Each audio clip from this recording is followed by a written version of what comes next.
آزاد کشمیر کے انتخابات پر ایک طرف پاکستان مسلم لیگ نون جشن منا رہی ہے، جبکہ پاکستان پیپل پارٹی دہاندلی کی شکایات کر رہی ہے۔ دوسری طرف جوائنٹ عوامی ایکشن کمیٹی کا دعویٰ ہے کہ ان کے 10، 15 یا 20 کارکن گزشتہ رات ہی شہید کر دیے گئے ہیں۔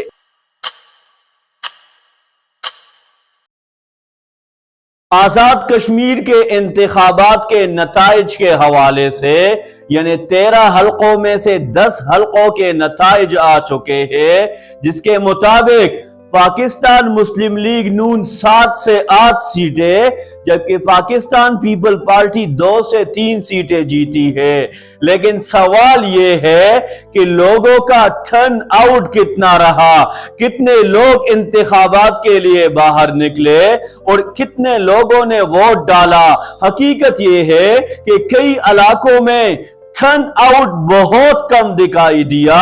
بعض پولنگ سٹیشن پر تو ایسا منظر تھا کہ چند لوگ آئے، ووٹ کاسٹ کیا اور واپس چلے گئے۔ جہاں پچھلے انتخابات میں عوام کا خاصا رش، جوش و خروش نظر آتا تھا، اس مرتبہ وہ ماحول بالکل دکھائی نہیں دیا۔ دوسری طرف کل ہی کے دن جوائنٹ ایکشن کمیٹی کا لانگ مارچ بھی شروع ہوا اور مختلف ذرائع کے مطابق لانگ مارچ کے شرکاء اور سیکیورٹی اداروں کے درمیان تصادم ہوئے۔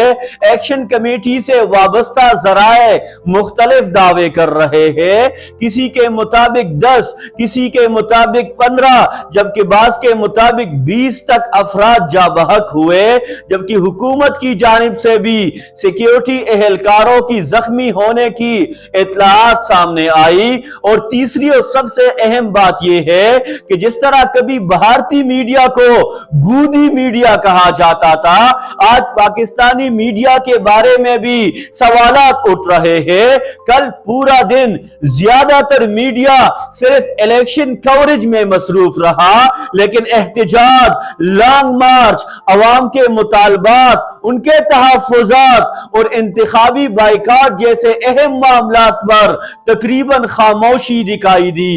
حالانکہ بعض بین الاقوامی میڈیا اداروں میں بھی یہ خبریں آئی کہ کئی حلقوں میں لوگوں نے الیکشن کا بائیکاٹ کیا۔ اب سوال یہ ہے کہ عوام کے مسائل کو نظر انداز کرنے والے اس میڈیا کو آپ کیا نام دیں گے؟ گودی میڈیا یا روٹی میڈیا؟